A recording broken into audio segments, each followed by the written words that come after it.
Hello and welcome to another lecture of ancient history series. पिछले lecture में हमने देखा था वैदिक एज के बारे में। इसका कालखंड कहाँ से कहाँ तक है?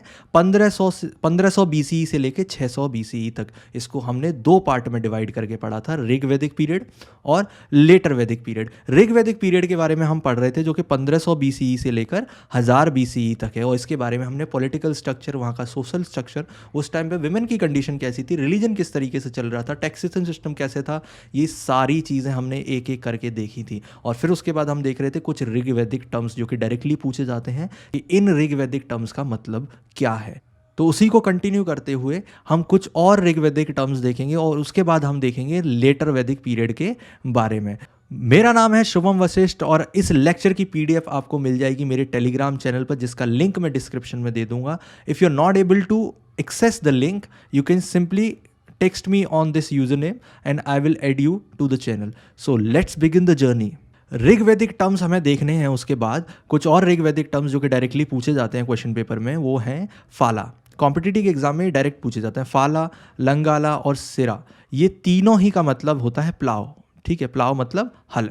इन तीनों का ही मतलब क्या होता है? हल। और उसके बाद है खनित्र। खनित्र का मतलब होता है हो, यानी कि ये फावड़ा। खनित्र किसके लिए यूज़ हुआ है? फावड़े के लिए। उसके बाद है धत्रा और सिरनी, ये है सिकल। सिकल मतलब दरांती, ये है दरांती। उसके बाद परुशु और कुलिशा, तो परुशु और कुलिशा किसके लिए? कुल्हाड़ी के लिए, एक्स के लिए यूज़ हुआ है। उर्वरा, उर्वरा फर्टाइल फील्ड यानी कि उपजाऊ ज़मीन के लिए उर्वरा शब्द का प्रयोग ऋग्वेद में किया गया। और सीता किस लिए हुआ है? फरोज, यानी कि ये है, ये खेत जो है जिसमें क्यारियाँ बनी होती हैं, उसके लिए सीता शब्द का प्रयोग किया है। और आगे देखते हैं तो ऋग्वेद जो है, ऋग्वेद में हिम्स है, यानी कि ऋग्वेद में श्लोक है। ठीक है, सूक्त है, सूक्त है। उसके बाद सामवेद में उन्हीं सूक्त को मेलोडी के फॉर्म में, संगीत के फॉर्म में लिख दिया गया है। और यजुर्वेद में रिचुअल्स हैं। ठीक है, कि किस तरीके से हमें कोई भी यज्ञ, हवन या फिर कोई भी जो कर्म कांड है वो किस तरीके से करना है, ये इसकी जानकारी हमें यजुर्वेद में मिलती है। और अथर्ववेद में मैजिकल चार्म्स यानी कि जो हमारे तंत्र विद्या है उसके बारे में हमें अथर्ववेद मिलता है। कुछ जो आर्यंस थे या फिर कुछ जो ऋषि हैं वो सिर्फ 3 वेदों के आर्यन की उत्पत्ति मानते हैं। वो कौन से? वैदिक त्राई में बिलीव करते हैं। वो कौन से वेद हैं? ऋग्वेद, सामवेद और यजुर्वेद। अथर्ववेद को वो डिनाई करते हैं। ठीक है, लेकिन हमारे पास 4 वेद हैं, वो ऋग्वेद, सामवेद, यजुर्वेद और अथर्ववेद। ठीक है, उसके बाद पहली बार वर्णा सिस्टम का जो मेंशन है, वर्ण व्यवस्था की पहली बार हमें मेंशन कहाँ मिलता है? वो 10वें मंडल में। ऋग्वेद में टोटल 10 मंडल है। ठीक है, 10 मंडल यानी कि 10 चैप्टर मान लीजिए। तो 10 मंडल में ऋग्वेद डिवाइडेड है। उसमें पहली बार वर्णा सिस्टम का अगर कहीं पर मेंशन आया है तो वह आया है पुरुषा सूक्त में। जो पुरुष सूक्त है, जिसमें कि ब्रह्मा जी को इस तरीके से दिखाया गया है कि ब्रह्मा जी ये बता रहे हैं कि मेरे मस्तिष्क से, यानी कि जो ज्ञान का सागर, मस्तिष्क हमारा क्या होता है? ज्ञान का स्रोत होता है। तो वहाँ से ब्राह्मण निकला है और क्षत्रिय मेरी भुजाओं से, जो कि समाज की रक्षा करने के लिए, और जो व्यापारी है यानी कि वैश्य वर्ग है वो मेरे पेट से, और शूद्र वर्ग जो कि लेबरर्स, आर्टिशंस हैं, वो मेरे पैरों से उत्पन्न हुए हैं। तो ब्रह्मा कौन है? Brahma is the creator of the world. ठीक है, तो पुरुषा सूक्त में 10वें मंडल में पहली बार इसका मेंशन है। उसके बाद तो 9th मंडल जो है वो कंप्लीटली पूरा डेडिकेटेड है सोमा के लिए, जो कि एक नशीला पदार्थ है, इंटॉक्सिकेशन ड्रिंक है। ठीक है, तो ये क्या है? भांग है, ये है सोमा। ठीक है, पूरा 9th मंडल में सिर्फ डिस्कशन किसका है? सोमा का डिस्कशन है। और ये बहुत बार पूछा जाता है कि ये सोम प्लांट कहाँ पर पाया जाता था, तो ये माउंट मुजावंत पर पाया जाता था, माउंट मुजावंत पे। उसके बाद आगे हम देख लेते हैं तो सरस्वती नदी, सबसे ज़्यादा पवित्र नदी ऋग्वेद में सरस्वती नदी को कहा गया है। उसके बाद रावी यानी कि पारुशनी नदी को कहा गया है। सरस्वती नदी अभी तो सूख चुकी है, लेकिन ये बिल्कुल ही पैरेलल, बिल्कुल साथ साथ बहती थी किसके? इंडस के। ये इंडस है। ठीक है, और ये सरस्वती नदी, यहाँ पे आप देख सकते हैं, ये सरस्वती नदी ये थी। ठीक है, और अभी से घग्गर, हाकरा जो रिवर सिस्टम है उसे वो कहा जाता है। अभी ये नदी सूख चुकी है। ठीक है, गायत्री मंत्र बहुत फेमस है, तो उसके बारे में जो मेंशन है वो कहाँ है? 3रे मंडल में। और 3रा मंडल किसने लिखा है?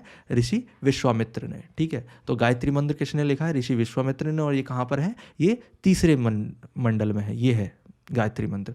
उसके बाद जो गोत्र है, यानी कि हमारी लीनेज, हम कहाँ से, हमारे 4 फादर्स कौन है, तो गोत्र का पहली बार वर्णन कहाँ पे मिला है? ऋग्वेद में ही पहली बार गोत्र का मेंशन हमें मिला है। और आयरन के लिए यानी कि लोहे के लिए जो वर्ड यूज़ हुआ है ऋग्वेद में वो है श्याम अयास। मतलब श्याम का मतलब होता है सावला और अयास का मतलब होता है मेटल, यानी कि सावला यानी कि काला मेटल जो है वो क्या है? वो लोहा है। तो श्याम अयास किसके लिए शब्द का प्रयोग किया गया है? वो लोहे के लिए प्रयोग किया गया है। इसके बाद हम देख लेते हैं कि फैमिली बुक्स, यानी कि जो ऋग्वेद के मैंने बताया कि 10 मंडल हैं, तो कौन सी ऋषि की फैमिली ने एक का काम नहीं है ये मंडल पूरा लिखना, ये उसकी फैमिली बुक्स हैं, ठीक है। तो उन फैमिली ने लिखा है, उस गोत्र के जो सारे लोग हैं उन ऋषियों ने ये बुक को लिखा है। तो सेकंड से लेके 7th तक जो है वो ओल्डेस्ट बुक हैं और फर्स्ट 8, 9 और 10 ये लेटर एडिशन है, ठीक है। तो हम सिर्फ जो फैमिली बुक्स हैं वो कौन सी हैं? वो 2nd to 7th है। इनके बारे में देख लेते हैं कि इन्हें किसने लिखा है। तो सेकंड मंडल जो है वो ग्रथ संवत भार्गव ने लिखा है, ऋषि भार्गव ने लिखा है। और थर्ड मंडल जो है, तीसरा मंडल है, वो विश्वामित्र ने लिखा है। और चौथा मंडल है वो वामदेव ने लिखा है। और पांचवा मंडल किसने लिखा है? अत्रि ने लिखा है, ऋषि अत्रि ने लिखा है। और छठवां मंडल ऋषि भारद्वाज ने, और सातवां मंडल ऋषि वशिष्ठ ने लिखा है। तो हमने पूरा देख लिया ऋग्वैदिक पीरियड के बारे में, सारी चीज़ें एक एक करके, political structure, social structure, economic structure, वो कहाँ पर उसकी ज्योग्राफी है, ऋग्वैदिक टर्म्स भी हमने देख लिए। तो जो भी चीज़ें जानकारी की थी वो हमने ऋग्वैदिक पीरियड के बारे में देख ली हैं। अब हम देखते हैं लेटर वैदिक पीरियड के बारे में। लेटर वैदिक पीरियड जो हमारा है वो 1000 BCE से 1000 BCE से लेके 600 BCE तक, 600 BCE तक है। तो इसमें क्या चेंजेस आ रहे हैं, किस तरीके से लोगों के रहने में चेंज आ रहे हैं, वो सारी चीज़ें हम देखेंगे। तो शुरुआत हमने करी थी कि वो लोग, ऋग्वेद के लोग कहाँ रह रहे थे, तो उसकी भी शुरुआत लेटर वैदिक की पीरियड की हम करते हैं कि लेटर वैदिक पीरियड में, उत्तर वैदिक काल में लोग अभी कहाँ रह रहे हैं। तो ऋग्वैदिक पीरियड के जो लोग थे वो यहाँ रह रहे थे। और ये कौन सा रीजन है? ये इंडियन पंजाब, यानी कि हिंदुस्तान का जो पंजाब है आज का, और पाकिस्तान में जो पंजाब है वो वाला रीजन है। तो इसमें कौन सी नदियां हैं? इसमें इंडस, तो इसमें है इंडस, झेलम, चेनाब, रवि, ब्यास, सतलुज और सरस्वती। सप्त सिंधव रीजन जो मैंने जैसा बताया था, ये सप्त सिंधव रीजन जो है यहाँ पर वो लोग रह रहे थे। उसके बाद ये लोग जो आए हैं वो लोग नीचे आ गए हैं फिर, ठीक है। ये कहाँ आ गए हैं? ये यमुना, जो गंगा और यमुना का द्वाब है, ये इसके बीच में जो प्लेन्स हैं, नॉर्दर्न प्लेन्स हैं, वहाँ पर ये लोग धीरे धीरे नीचे की तरफ आ गए हैं। और उत्तर वैदिक काल में हम इस हिस्से के बारे में, यानी कि यहाँ पर आर्यन सब आ गए हैं, आर्य लोग जो हैं वो यहाँ पर आ गए हैं। और किसकी स्थापना होना शुरू हो गई है? जनपद की स्थापना होना शुरू हो चुकी है। तो 3 प्रमुख जनपद इस समय पर उभर कर आए हैं। सबसे पहले हम पढ़ते हैं कुरु। कुरु किससे मिलके बना है? एक तो पुरु से और भरत से। ये 2 क्लैन हैं, पुरु क्लैन और भरत क्लैन, इन्होंने मिलके क्या बनाया है? कुरु राष्ट्र, यानी कुरुक्षेत्र जो है वो उसके बारे में है। फिर उसके बाद है, ये है कुरु। उसके बाद पांचाल, पांचाल में तुर्वशास और क्रिविशीज, ठीक है, ये दोनों ने मिलके क्या बनाया है? ये पांचाल बना है इन दोनों से मिलके। उसके बाद है काशी, ये है रीजन काशी का। तो ये जनपद की स्थापना होना शुरू हो गई और धीरे धीरे जनपद इतने बड़े हो जाएंगे कि हम इन्हें बोलेंगे महाजनपद, ठीक है। तो आगे देख लेते हैं ऋग्वैदिक पीरियड में क्या और हो रहा है। तो उत्तर वैदिक काल में हम देख लेते हैं कि रिलीजन, यानी कि जो पूजा पद्धति है वो किस तरीके से उसमें बदलाव आया है। उस समय में लोग क्या कर रहे थे? नेचुरल फोर्सेस, यानी कि अग्नि, वायु, वरुण, इन सब की पूजा कर रहे थे। और अब वो लोग क्या किसकी पूजा कर रहे हैं?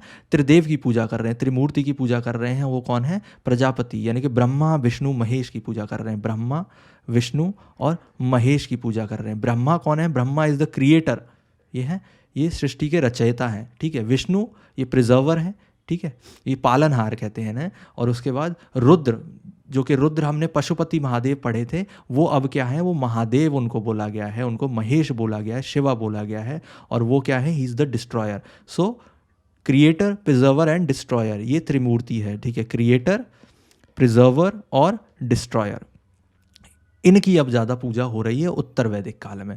और उसके बाद जो प्रजापति हैं वो सुप्रीम गॉड हैं, यानी कि जो क्रिएटर ब्रह्म हैं वो सुप्रीम गॉड, यानी कि सबसे बड़े भगवान के रूप में उन्हें पूजा जा रहा है उत्तर वैदिक काल में। अब चेंज कैसे आया है इस स्ट्रक्चर में कि अब लैंड जो है, ज़मीन जो है, वो ज़्यादा इम्पॉर्टेंट हो गई है गाय से। पहले लड़ाई किस लिए हो रही थी? गाय के लिए लड़ाई हो रही, जिसके पास जितनी ज़्यादा गाय उतनी ज़्यादा उसके पास दौलत मानी जाती थी, वो उतना ज़्यादा अमीर धनवान माना जाता था। लेकिन अब क्या हो जाएगा, पहली बार हमने अपनी हिस्ट्री में लड़ाई जो ज़मीन के लिए देखी थी वो महाभारत है। ठीक है, तो अब इस पीरियड में उत्तर वैदिक काल में हम क्या देख रहे हैं कि उत्तर वैदिक काल में ज़मीन ज़्यादा इम्पॉर्टेंट हो गई है। ठीक है, नेक्स्ट हम देखते हैं 3 महायज्ञ किए जा रहे हैं उत्तर वैदिक काल में, और वो यज्ञ उनके बारे में, हवन जो है उनके बारे में पढ़ लेते हैं। पहला है राजसूय यज्ञ। राजसूय यज्ञ ये मतलब रॉयल कॉरोनेशन। इस समय पे जो है राजा का राज सिंहासन किया जा रहा है, उसका राज तिलक किया जा रहा है। उसके बाद वाजपेयी, ये एक तरीके से खेल होता था जिसमें चैरियट रेस यानी कि रथों की रेस होती थी, जहाँ पर राजा खुद भी पार्टिसिपेट करता था, युवराज भी पार्टिसिपेट करता था। और ये मान लीजिए एक तरीके से कि फिक्स होता था कि पहले से ही ये तय होता था कि राजा को ही कैसे भी करके जिताना है, क्योंकि राजा को अपनी प्रजा को अपनी ताकत दिखानी होती थी, अपनी स्ट्रेंथ दिखानी होती थी। ठीक है, तो ये क्या होता था, वाजपेयी यज्ञ। उसके बाद बहुत इंपॉर्टेंट अश्वमेध यज्ञ। तो इसमें क्या किया जाता था कि इसमें इस तरीके से आप देख सकते हैं, घोड़े को हवन के बाद छोड़ा जाता था, और जहाँ तक घोड़ा जाता था वहाँ तक राजा को अगर किसी ने चैलेंज किया, घोड़े को पकड़ लिया, तो मतलब वो राजा को चैलेंज कर रहा है। और अगर घोड़े को वहाँ पर चरने दिया, फ्रीली जाने दिया, तो मतलब वो उस राजा के अधीनता स्वीकार करता है। और इस यज्ञ को क्या कहते थे, अश्वमेध यज्ञ। तो 3 महायज्ञ हैं, राजसूय, वाजपेयी और अश्वमेध यज्ञ। उसके बाद नेक्स्ट हम देख लेते हैं कि इस समय टैक्सेशन सिस्टम कैसे चल रहा है। ऋग्वैदिक काल में टैक्सेशन सिस्टम फिक्स नहीं था, यानी कि टैक्स जो लोग दे रहे थे वो फिक्स नहीं था। वो क्या कर रहे थे, वो सेक्रीफाइस, बलि के तौर पे दे रहे थे। लेकिन अब फिक्स हो गया है, अब आपको अपनी जो कमाई है उसका कुछ हिस्सा राजा को देना था, यानी कि अब भाग देना है राजा को। और भाग लेने वाला कौन कहलाता था, जो इसको कलेक्ट करता था उनसे आके ऑफिसर, उसे बोलते थे भागा दुहा। ठीक है, भागा दुधा क्या ले रहा है, टैक्स ले रहा है इनसे। उत्तर वैदिक काल में विधाता, विधत जो है, 3 मैंने असेंबलीज बताई थी, सभा, समिति और विधत। सभा समिति अभी भी हैं, लेकिन विधत कंप्लीटली डिसअपियर हो गई है। अब विधत चलन में नहीं रही है। क्यों? क्योंकि मोस्टली ऐसा माना गया होगा कि सारे नियम जो हैं वो तय हो चुके हैं और अब उसका पालन करना है, तो नए नियम लिखने की शायद ज़रूरत उन्हें महसूस नहीं हो रही होगी। इसीलिए विधत अभी कंप्लीटली बंद हो चुकी है, विधत चलन में नहीं है। लेकिन सभा और समिति अभी भी चलन में है उत्तर वैदिक काल में। ठीक है, तो land has now become more valuable, ये सब मैंने बताया। उसके बाद यहाँ पे पॉटरी किस तरीके से, बर्तन कैसे यूज़ हो रहे हैं, तो वहाँ पे ऑक्रे कलर्ड पॉटरी यूज़ हो रही थी। और उत्तर वैदिक काल में क्या हो रहा है, पेंटेड ग्रेवेयर, ये आप देख सकते हैं, पेंटेड ग्रेवेयर कल्चर है, जो ऐसी इस तरीके की पॉटरी यहाँ पे यूज़ हो रही है। उसके बाद यहाँ पर उत्तर वैदिक काल में 4 आश्रमों का वर्णन है। 4 प्रमुख स्टेजेस होती हैं किसी भी इंसान की लाइफ की, और उनको किस तरीके से डिवाइड किया गया उत्तर वैदिक काल में वो देख लेते हैं। तो सबसे पहला जो स्टेज होता है किसी मनुष्य की ज़िंदगी का, वो होता है ब्रह्मचार्य, यानी कि जब वो गुरुकुल में रह के शिक्षा लेता है। ठीक है, तो ब्रह्मचार्य। उसके बाद गृहस्थ, ठीक है, तो गृहस्थ जीवन वाला। ठीक है, उसके बाद है वानप्रस्थ। ठीक है, तो उसके बाद क्या है, वानप्रस्थ ये है। और उसके बाद सन्यास, वो बिल्कुल सब कुछ छोड़कर चला जाता है। ठीक है, तो ये हो गया। अब ये करना क्यों है, तो ये किस लिए, 4 पुरुषार्थों को पाने के लिए करना होता है। ये 4 स्टेजेस को फॉलो लाइफ में हमें क्यों करना होता है, 4 पुरुषार्थ को प्राप्त करने के लिए। कौन से पुरुषार्थ हैं, धर्म, अर्थ, मोह, काम। इन पुरुषार्थों को प्राप्त करने के लिए हमें क्या करना होता है, 4 आश्रम हैं हमारे जीवन के, उनका करना होता है। और ये पहली बार कहाँ मेंशन है, जबला दर्शन उपनिषद में मेंशन है। ठीक है, जो पहली बार 4 आश्रम ये मेंशन है वो कहाँ है, जबला दर्शन उपनिषद में मेंशनड है। उसके बाद हम देखते हैं वैदिक कॉर्पस। वैदिक यानी कि जैसे हमने वेद तो पढ़ लिए कि चारों वेद, हमने ऋग्वेद, सामवेद, यजुर्वेद, अथर्ववेद, चारों वेदों के बारे में देख लिया कि ऋग्वेद टाइम पे क्या हो रहा था, और लेटर वैदिक जो बाकी 3 वेद हैं उनके समय में क्या हो रहा था। इसके अलावा वैदिक कॉर्पस में और क्या क्या है, यानी कि वैदिक लिटरेचर, वैदिक साहित्य में और इसके अलावा क्या क्या आता है, तो वो है संहितास और ब्राह्मणास। ठीक है, तो संहिता लिखी जाती थी, ब्राह्मणा लिखी जाती थी, और अर्यंकास, अर्यंका मतलब जो जंगल में जाके ऋषि मुनि किताब लिखते थे, अर्यंक का मतलब होता है जंगल, तो जंगल में जाके जो किताब लिखते थे वो अर्यंकास। और उसके बाद उपनिषद। ये है। इसके अलावा वैदिक लिटरेचर में वेदों के अलावा ये भी आते हैं। कुछ पॉइंट्स जो कि डायरेक्टली पूछे जाते हैं इस टाइम पीरियड के बारे में, उनको हम देख लेते हैं कि क्या क्वेश्चंस डायरेक्टली पूछे जाते हैं। तो जैसे डायलॉग बिटवीन, जो बातचीत है नचिकेता और यम के बीच में, वो कौन से उपनिषद में? तो वो कठोपनिषद में है। ठीक है, वो कौन से 108 उपनिषद है, हर एक तो हम नहीं कर सकते हैं, तो जो इंपॉर्टेंट चीज़ें हैं वो हम देख लेते हैं। जैसा मैंने स्टार्टिंग में ही बताया था कि सत्यमेव जयते जो हमारा नेशनल एम्बलम के नीचे लिखा गया है, वो मुंडक उपनिषद से लिया गया है। और ये देखिए, तमसोमा ज्योतिर्गमया, मतलब मे the light of knowledge remove all the darkness of ignorance. इसका मतलब ये होता है तमसोमा ज्योतिर्गमय। ये कहाँ से लिया गया है? ये उपनिषद से ही लिया गया है। उसके बाद नेक्स्ट हम देख लेते हैं याज्ञवल्क्य और श्वेत केतु के बीच में जो बातचीत है वो ईशो उपनिषद में मेंशन्ड है। और उसके बाद हम देख लेते हैं ओम। ओम का उच्चारण जो हम करते हैं वो कहाँ मेंशन है? वो वृह अर्यंका में उपनिषद में मेंशन है। पहली बार उसका कहाँ पर आता है जिक्र? वो वृह अर्यंक उपनिषद में मेंशन आता है। So this was all about वैदिक एज। हमने ऋग वैदिक और लेटर वैदिक एज के बारे में पूरी तरीके से समझ लिया है। नेक्स्ट लेक्चर में हम देखेंगे बुद्धिज्म और जैनिज्म के बारे में। Thank you so much for joining. इस लेक्चर की पीडीएफ आपको मिल जाएगी मेरे टेलीग्राम चैनल पर। Again, if the link is not working, text me on this user name, I will add you to the channel. Thank you so much for watching.